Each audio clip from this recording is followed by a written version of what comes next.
Hi, my name is John Simmons. I'm a member of the Seattle Video Tech Working Group, and I want to talk to you today about web media standards and what they might foretell about the future of media on the web. Um, my talk has three parts. I'm going to talk first about what happened with web media standards over the last decade. And because sometimes understanding what came before can give us an idea of what's coming next. And I think you'll find that's the case when we talk about this. I want to talk about what's happening now, where we're heading, what's actually taking place, because there's a lot of activity. It started 10 years ago, but there's an awful lot that's happening right now. And then lastly, I want to get into where I believe this is taking us. And this is actually kind of interesting because it all has to do with web media portability and whether or not that's an inflection point for the industry. And sometimes inflection points are hard to see when you're on the forward edge of them, and they're easy to look at from the other side. We'll talk about that a little bit at the end of the talk. Um, but first, let's talk about how we got here, and this is kind of a personal side of the story because in 2007 I was writing a paper for Microsoft on the future of DRM technologies, and in my research I ran across a paper published by the World Intellectual Property Organization, WIPO, which is a United Nations organization, and it posed this paradox.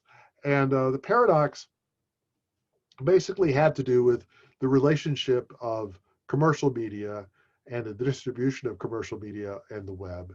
And it can be thought of as follows, that, the whole idea is to be able to sell something on the web, but you have to create an artificial point of scarcity for it. But then that runs counter to the whole job of publishing content. You're trying to get it to as many people as possible. And and they viewed this as sort of a challenge to the notion of copyright, but I didn't view it that way. I saw it in a different way because of the work I was doing on DRM. I saw this paradox about establishing a point of scarcity to be sort of a call to action about how can you make DRM protected content, meaning you're controlling its distribution, to make it as portable as in the clear content. And would that be the application of technology that would solve the WIPO paradox? And if so, what would that actually look like? At that time, I started a project at Microsoft called the Clear Project, which was to try to address this paradox that was proposed by WIPO by making DRM protected content as portable as possible. And the first thing we looked at was the fact that DRM content was not portable. It could not go from one DRM technology to another. They were not interoperable. And excuse me, we worked with the digital entertainment content ecosystem, what became Ultraviolet, to kind of build a business case for the DRM providers that you should adopt a common standard instead of having your own proprietary walled garden approach for DRM. And this was successful to a degree because the studios basically said, we want you to do that. So at the end of the day, by 2009, we had convinced all the DRM providers to make this change. But what was important to understand was that at that time, we had actually done an analysis of the whole stack. What are all the things that would be needed to make commercial media as portable as in the clear content? So of course, there was the DRM interoperable encryption standard that I just mentioned, but there was also some sort of standard container that was optimized for adaptive delivery. There was a protocol for adaptive delivery. There was some sort of authentication authorization standards, of which some attempts have been made and some serious progress has been made, but that's not broadly adopted yet. Um, there needed to be some way to signal all of this inside of HTML5. There should be a way to do JavaScript because you need some sort of portable application layer that would go to every kind of device on the planet. And so we felt that this is the stack. And none of these things existed at the time in 2008 when when I wrote this paper at Microsoft. Um, we didn't cause these things to come into existence. It was more a matter of that we saw that there was the circumstances were ripe for these things, and with a little gentle nudge, they would happen. So this next slide gives what I consider to be some of the most important of the milestones that took place during that decade. And and I don't want to read through all these. I'll make the deck available to people as they would like. Um, but I think it's important to kind of take a look at a couple of these that I think were really important.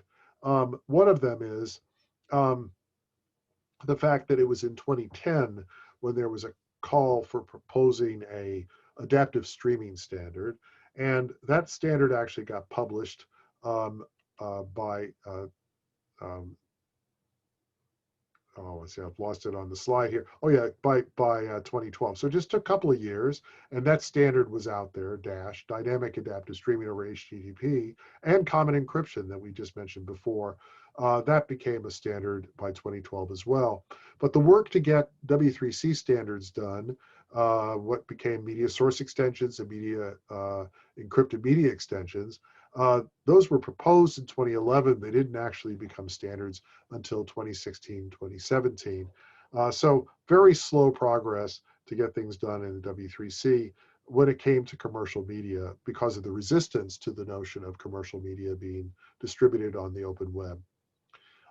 The other thing I want to point out is the development of CMAF. We'll talk more about CMAF, but that began as a collaboration between Microsoft and Apple in 2014.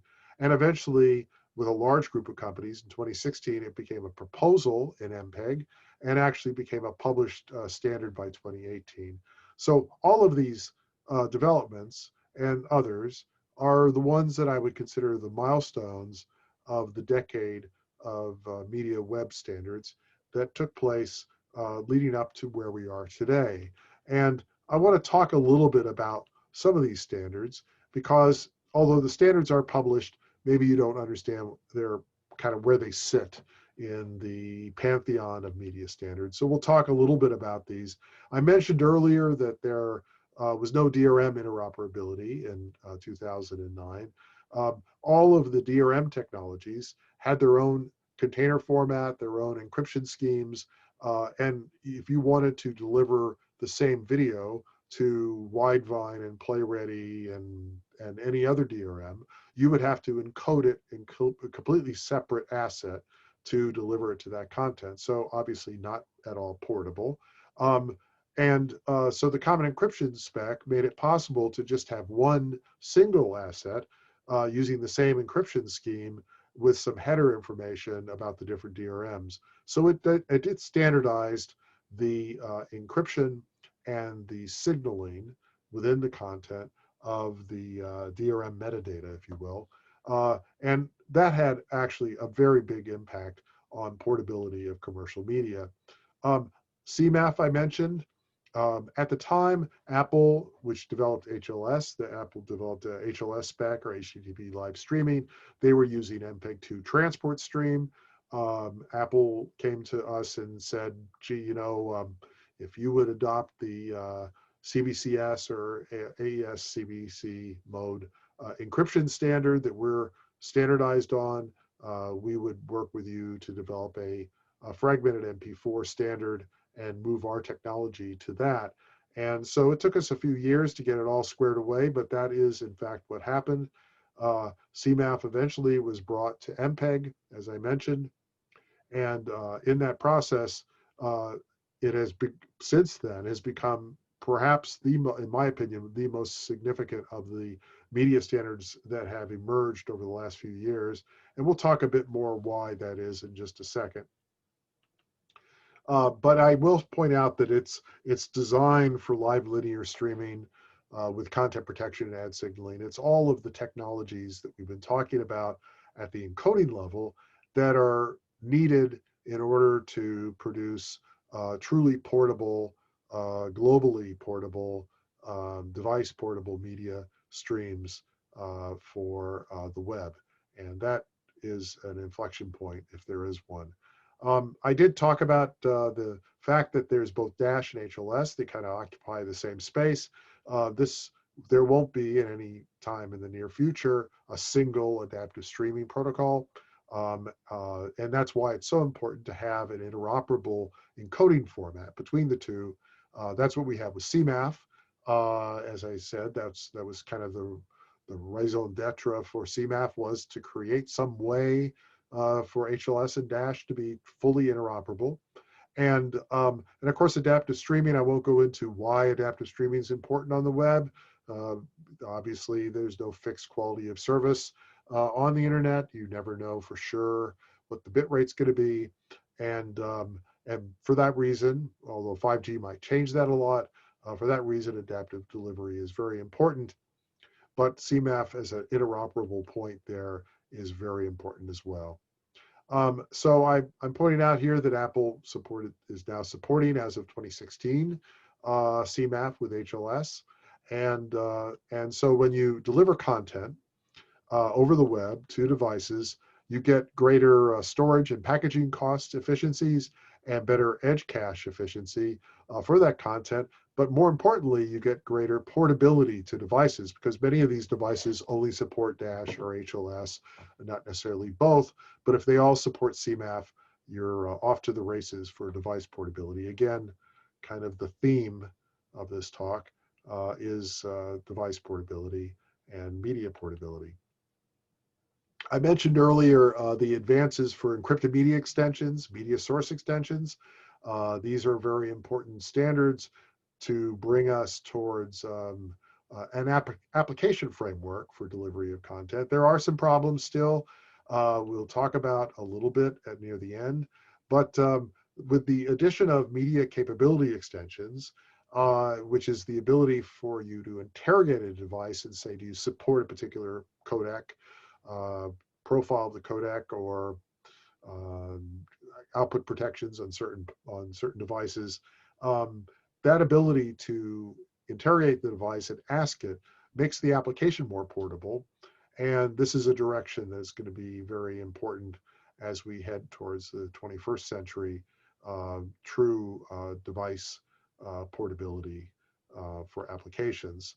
And again, with the common encryption standard and encrypted media standard, encrypted media extension standard, we're seeing the ability to deliver commercial media to all these devices. The one thing I will point out is there are these lower power devices, maybe have memory constraints, CPU constraints, that some of them don't perform that well, both in terms of encrypted media extensions and media source extensions, but also in terms of user interface.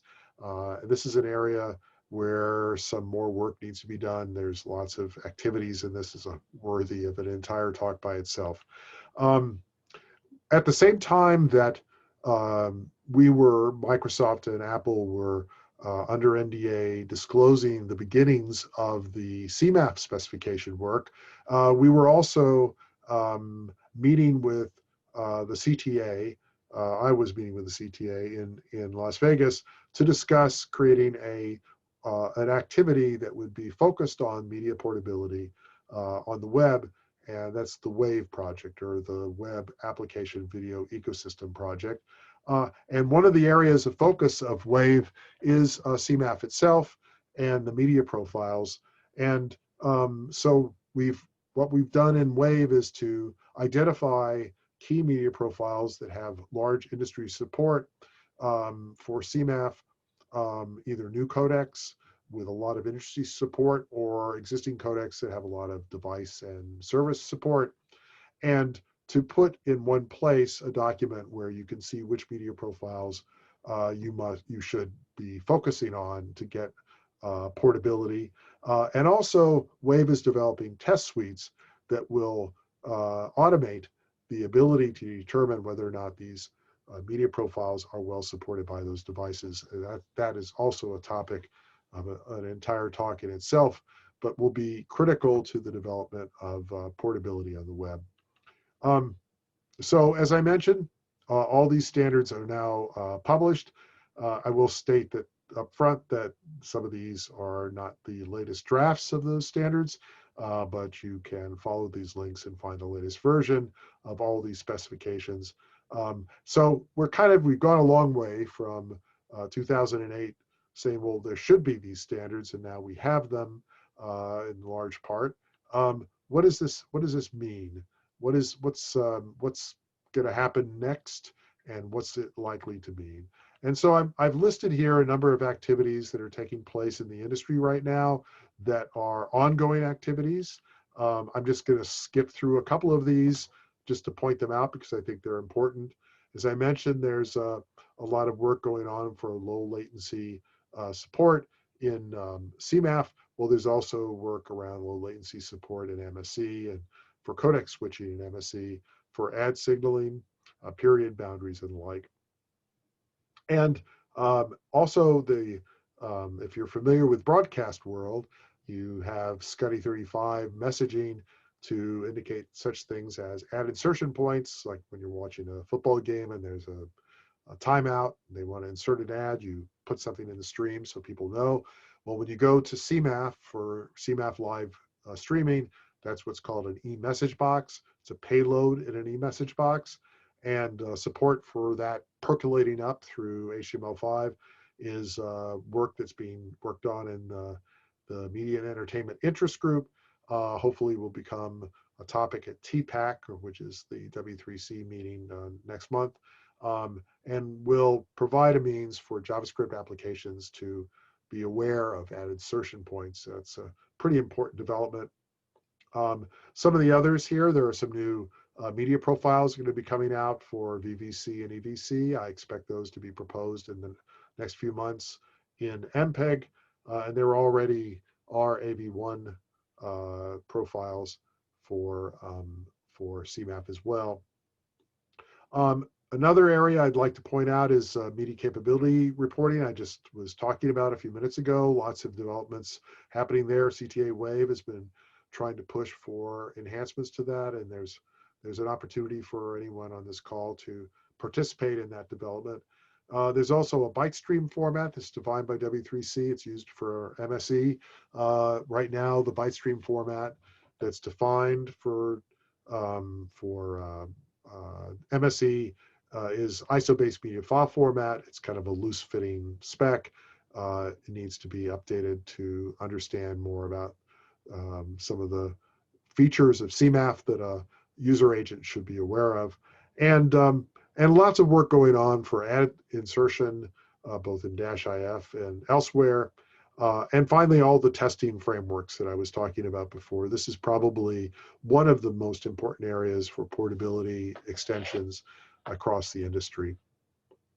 So I hope this has been interesting, talking about what's been happening, what happened and is happening. But I want to talk about a little bit why I think web media portability is disruptive, and what does that mean to say a technology is disruptive, and what's the relationship to what are some of the other disruptive technologies we've seen in the past that you can kind of draw a straight line through those points in time. So let's just talk about what is a disruptive technology. You know, Andy Grove, who was CEO of Intel, wrote a book, Only the Paranoid Survive, where he talked about inflection points, strategic inflection points. He called them the time to wake up and listen, and that you could be the subject of an inflection point, but you could also be the cause. And he also said that people in the trenches, people who are kind of doing the deep technical work, are the ones who usually see an inflection point first.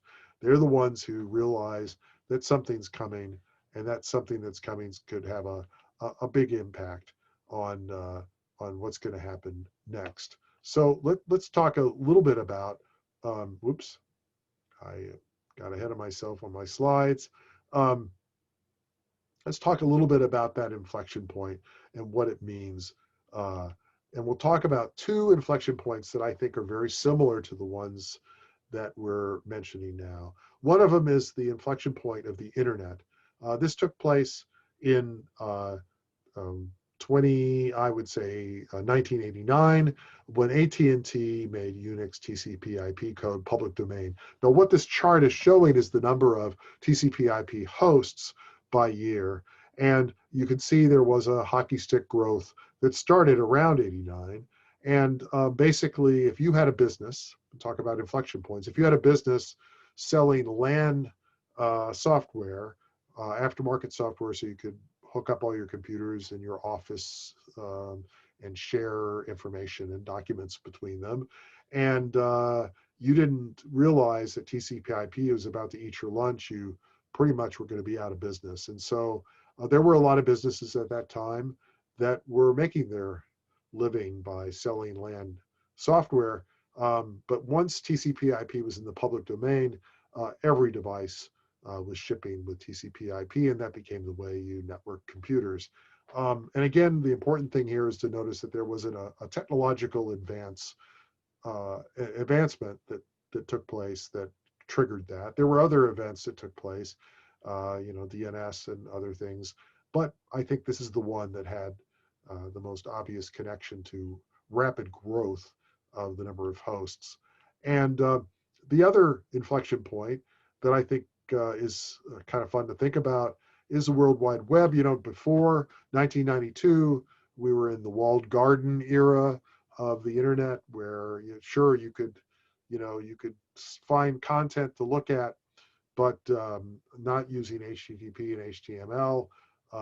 Basically, you would have AOL or Prodigy or CompuServe or something like this, and they would curate content. You would dial in and see the curated content. And of course, the first website was 1990. Tim Berners-Lee created that in CERN and started sharing it with research labs, physics labs around the world. And by 92, there were still only 26 websites. But when Mosaic appeared on the scene in 93, that created an inflection point. Suddenly, there were lots of clients, lots of browsers. So the number of websites could start to grow exponentially, which by 97, there were over 1 million websites. And we had entered the post-walled garden era, which of course we all know what that brought. That brought discovery, that brought Google and search. And so again, in 1992, you wouldn't have seen this inflection point, nor would you have seen what it's likely to do to the industry. So let's talk about what inflection point we might be looking at here with portable media. So in 93, we've got HTTP and HTML, and we've got a portable browser in Mosaic. And when you combine all those things together, you get portability of internet experience, which is the web. And that brought about an inflection point. So now we have the common media application format. We have adaptive streaming. We have HLS as well.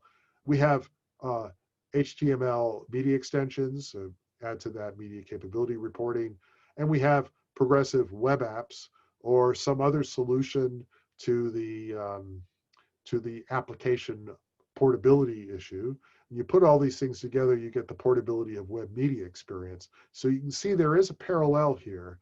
And so what might that parallel bring about? What are the kind of business consequences of a large scale growth of commercial media? And this is not just to say that people in the traditional media space are going to have their lunch consumed by the new kids on the block who are doing OTT, but what actually will be the nature of the experience on the web. So let's talk about the difference between traditional and web media. There are some key pivots here I think are worth, noticing. Traditional media is a closed ecosystem, and the web is an open ecosystem. It almost goes without saying. And the fact that traditional media has been regional in nature, and there were many attempts to get some kind of world broadcast standard, but there are differences from place to place. Whereas web media is, although there are some standards that are different in China and different parts of the world, and there are differences between the way things are done in Japan, for example, than they are in the US or in Europe, but there are greater degrees of commonality as well. So global in reach, global in nature. Uh, uh, Now we get to the more interesting ones. When you have a device that you roll a truck, as they say, and bring a device into someone's home, you are basically saying, if that device is going to work in my ecosystem, here are the components that must be inside of it. Here are what codecs it must support, and so forth. Whereas with, the device you have in your pocket, or the device you go and you buy at the store that runs multiple apps, its device feature detection becomes important. Do you have this codec? If not, I have another codec I can render the content in.